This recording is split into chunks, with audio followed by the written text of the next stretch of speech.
Olá pessoal, sejam muito bem-vindos a mais um vídeo aqui do nosso canal. Meu nome é Igor Albert e hoje nós estamos aqui para resolver algumas questões da banca IBFC de raciocínio lógico e o nosso foco está na prova do Agente Socioeducativo de Minas Gerais. A prova está prevista lá para o fim do ano. Bem, então eu vou fazer alguma série de vídeos aqui, claro, se interessar para vocês, né? Se tiver curtidas, se tiver visualizações. Ah, com questões de raciocínio lógico e depois a gente também pode fazer questões de informática voltadas para essa prova e com base aí na banca IBFC. Lembrando que eu estou construindo o meu primeiro curso online, que é um curso de informática voltado para concursos, né? E está sendo preparado justamente para a prova do agente socioeducativo. Então, se você quiser me ajudar a construir esse curso, o link está aqui na descrição do vídeo. É um formulário com 8 perguntas, em 5 minutos você responde. E é para eu entender a opinião de vocês de como é um curso de informática bom, preparatório para as provas. Então, a sua opinião é muito valiosa para mim. E se você responder, você vai concorrer a alguma bolsa de estudos nesse curso. Então, me ajuda lá e a gente vai construir um curso muito bacana juntos, beleza? Mas sem delonga, aqui está o meu Instagram, @prof.igoralbert. Se você ainda não me segue, siga lá, isso é muito, muito, muito importante para a gente aqui. E inscreva-se no canal se você ainda não é inscrito. Lembre-se também de compartilhar esse vídeo com aquele seu colega que também vai tentar essa prova, de curtir, de deixar seu comentário, o que você achou dessa aula, se gostou, se não gostou, o que poderia ser melhorado também, isso é muito importante para nós, beleza? E vamos lá para a primeira questão que eu trouxe aqui. Lembrando, pessoal, que essa prova do agente socioeducativo em raciocínio lógico vão ter pontos como, por exemplo, teoria de conjuntos, vai ter algumas coisas também relativas à probabilidade, análise combinatória. Então, essa questão aqui é uma questão de análise combinatória e vamos dar uma olhada, que é um conteúdo que não tem muita dificuldade se a gente entender como é que faz.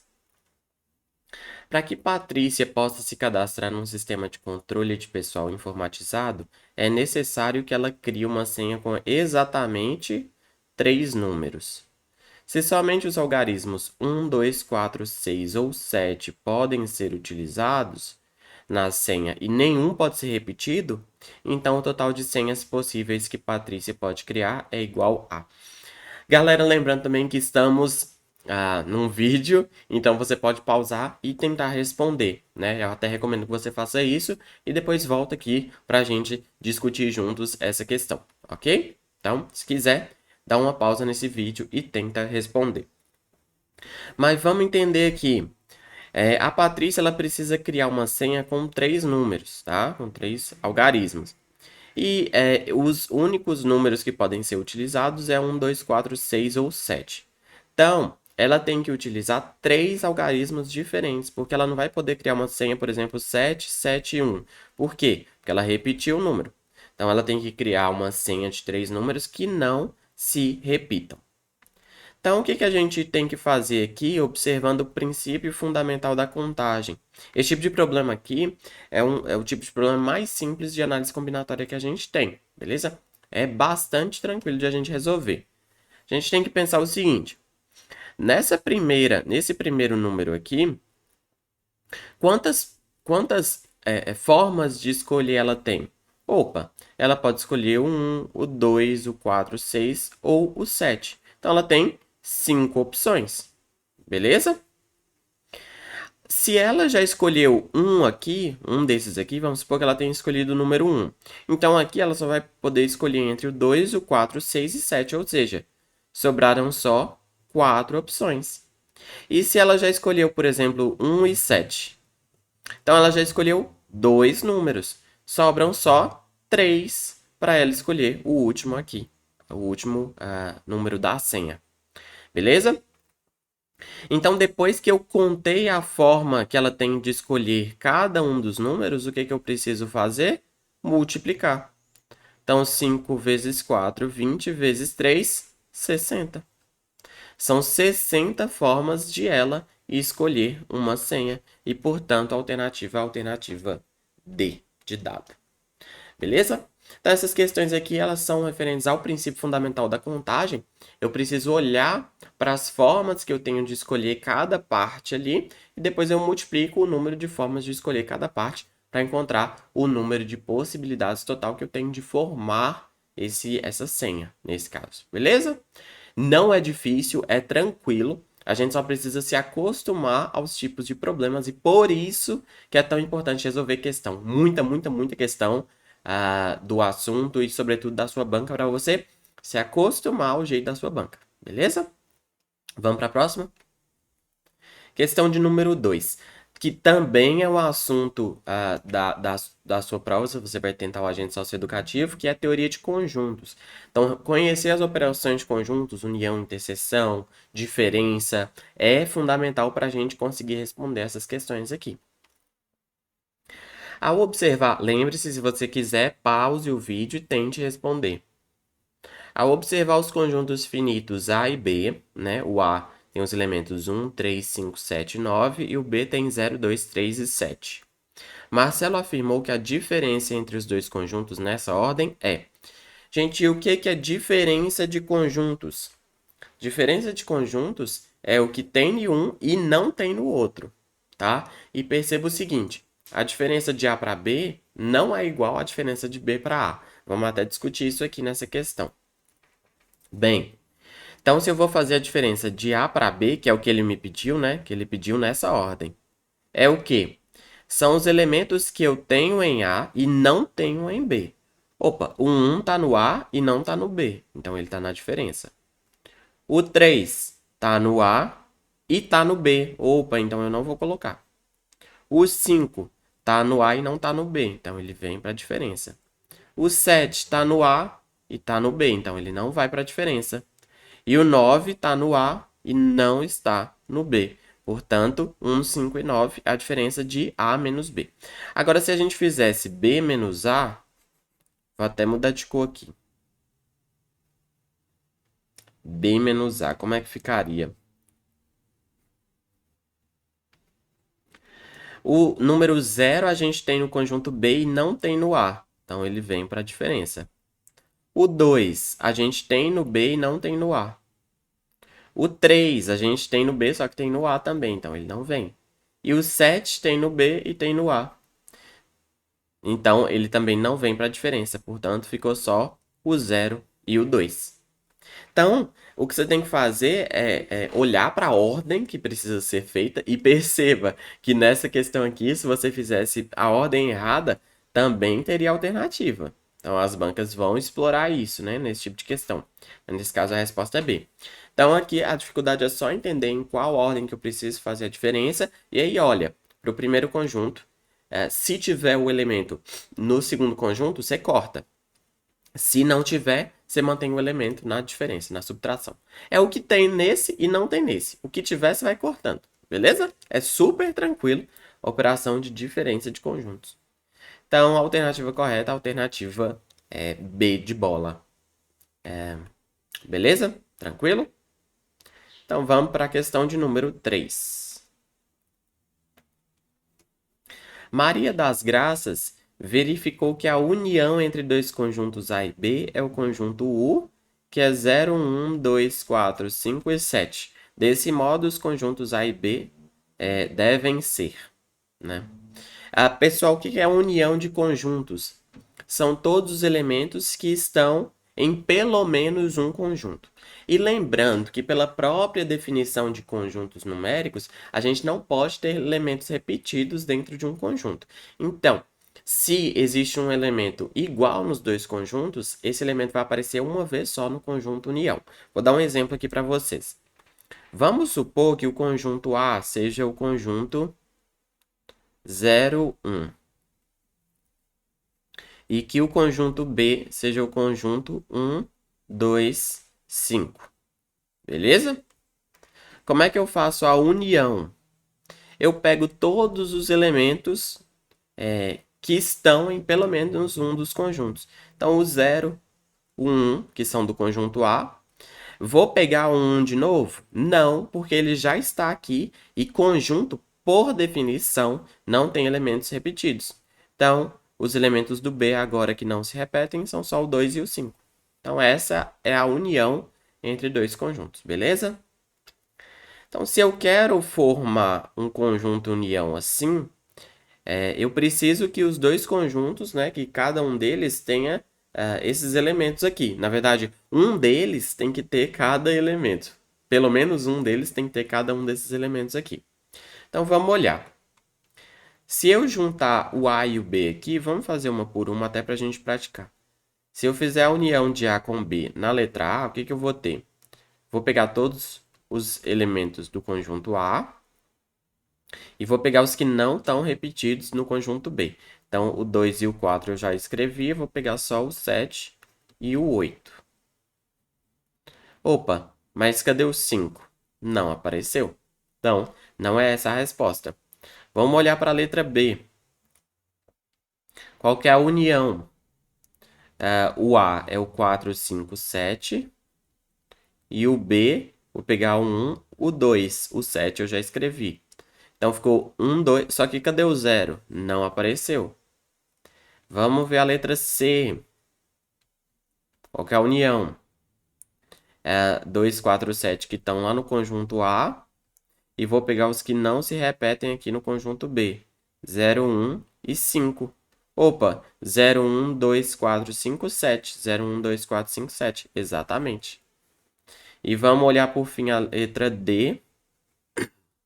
A união de A com B ficaria 0, 1, 2, 3, 4, 5 e 7. Opa, o que aconteceu de errado? Não deveria ter o número 3. Ok? Então, de fato, a resposta é a alternativa C. O que você precisaria olhar é se esses elementos aqui aparecem pelo menos uma vez. 0, 1, 2, 4. Opa, aqui não apareceu o 5, já corto. Aqui não apareceu o 0, já corto, né? Nem aqui não apareceu o 0. Aqui apareceu um número a mais, que é o 3, então já corto também e ficaria a alternativa C. União de conjuntos também é uma operação bem tranquila, a gente só precisa lembrar que os números não vão se repetir. E eu vou pegar todos os números que estão em pelo menos um dos dois conjuntos. Então, super tranquila essa questão aqui também, beleza? E me conta, se tá achando tranquilo, não tá? Como é que tá sendo aí pra você? Deixa nos comentários que vai ser muito bom ler vocês. E já curtiu o vídeo? Espero que sim, hein? A questão de número 4. Dentre as alternativas, o único termo que não representa um tipo de raciocínio lógico é. E essa questão aqui eu achei bem interessante porque, na verdade, a gente fala de tipos de raciocínio lógico, mas a gente foca geralmente em dois, que até aparecem aqui nessa questão, que são a dedução e a indução. Os outros dois a gente não costuma mencionar muito. Mas a alternativa errada aqui é a alternativa B. A assimilação não é um tipo de raciocínio lógico. Eu até trouxe uma explicação desses três tipos, né? A abdução, dedução e indução, para você entender os tipos de raciocínio lógico e não perder uma questão dessa aqui que é só de memorização mesmo. Eu só precisaria memorizar e conhecer, né? Os tipos de raciocínio. Então, eu peguei num site, inclusive governamental aqui, esse conteúdo. O que é dedução? Dedução corresponde a determinar a conclusão. Então, esse é o tipo talvez mais comum. Eu tenho um conjunto de premissas que eu considero verdadeiras e a partir delas eu vou construir uma conclusão, beleza? Então, eu vou utilizar a regra de dedução e suas premissas para chegar a uma conclusão. Por exemplo, quando chove, a grama fica molhada. Essa é a minha premissa. Eu considero que isso é verdadeiro. E outra coisa que aconteceu, outra coisa que é premissa, choveu hoje. Qual que é a minha conclusão? Portanto, a grama está molhada, porque sempre que chove, a grama fica molhada. Então, essa é a dedução, é o tipo mais comum. Eu parto das coisas que eu considero verdadeiras, penso de alguma forma válida e chego a uma conclusão. Os matemáticos a gente associa muito com esse tipo de raciocínio. Indução é determinar a regra. É aprender a regra a partir de diversos exemplos de como a conclusão segue da premissa. Então, na verdade, a indução, as pessoas até consideram, talvez um pensamento, uma forma de raciocínio um pouco mais fraca, por quê? Eu vou olhar para vários casos e olhando para vários casos eu vou buscar entender a regra ali. Vamos ver o exemplo. A grama ficou molhada todas as vezes em que choveu. Então, se chover amanhã, a grama ficará molhada. Eu tenho certeza que se chover amanhã a grama vai ficar molhada? Não. Mas olhando todo o meu histórico de sempre que choveu na minha vida, a grama ficou molhada. Então, provavelmente, a grama vai ficar molhada também amanhã, se chover. Então, eu olho para vários casos e extraio uma regra. Outro exemplo. Eu tomo chá de limão com gengibre e isso melhora a minha garganta, por exemplo, quando eu tô gripado. A minha mãe também e o meu pai também. Opa, então eu recomendo para você também, porque sempre funcionou para as pessoas que eu conheço. Então, a partir da minha experiência, dos casos que eu conheço, eu extraio uma regra e tento fazer uma generalização daquilo ali, ok? Essa é a indução. A gente associa os cientistas com esse estilo de raciocínio, que eles olham para vários casos e tentam abstrair a regra, né? E por fim, a abdução, que a gente comenta menos, a gente vai buscar determinar a premissa. Então a gente vai usar a conclusão e a regra para defender que a premissa poderia explicar a conclusão. Por exemplo, quando chove, a grama fica molhada. A grama está molhada. Então, eu sei que sempre que chove, a grama fica molhada e a grama está molhada. Opa, então choveu. Pode ter chovido, né? Então, eu estou partindo da conclusão, a grama está molhada.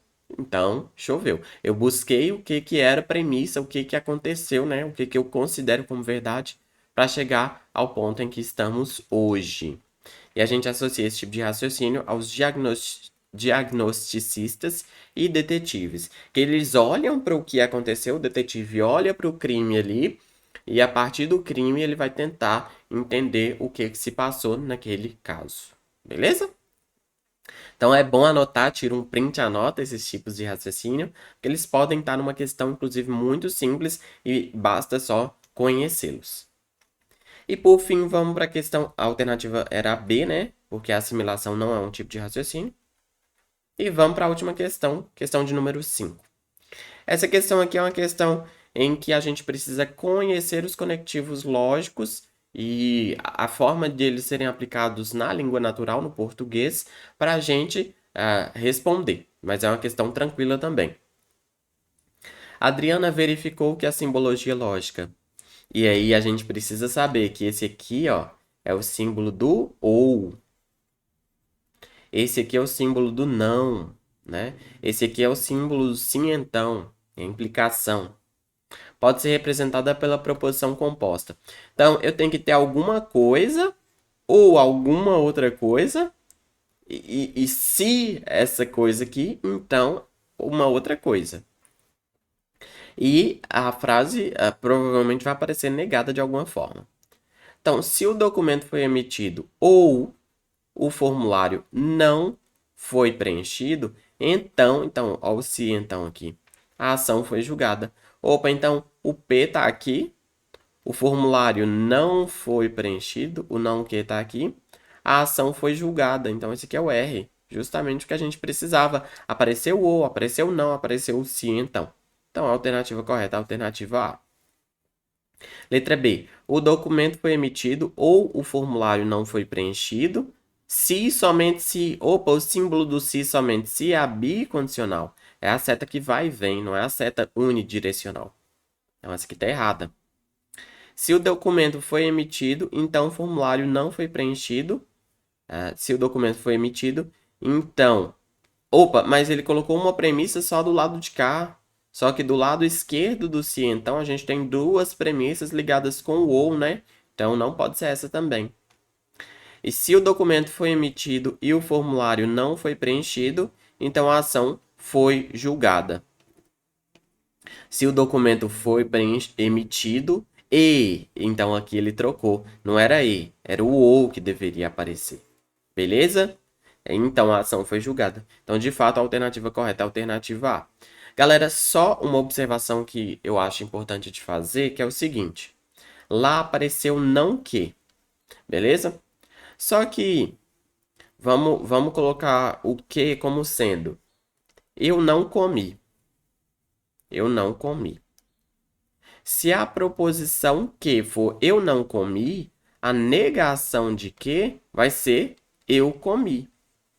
Então, cuidado, porque pode ser que uma negação não se apresente com não, beleza? Se a proposição original já for uma negação, a negação da negação vai ser afirmativa. Então, um não aqui poderia não ter aparecido, embora na resposta ele apareceu, beleza? Mas é só uma ressalva mesmo.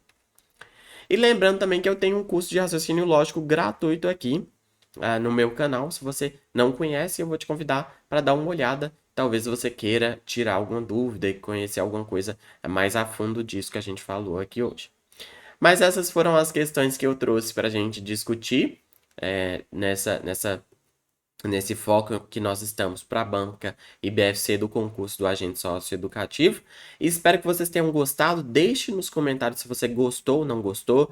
Curte, comenta também se você quer mais vídeos do agente socioeducativo. Então, Igor, eu vou tentar essa prova. Então, faz mais vídeos aqui. Isso tudo é muito importante. E além disso, compartilha.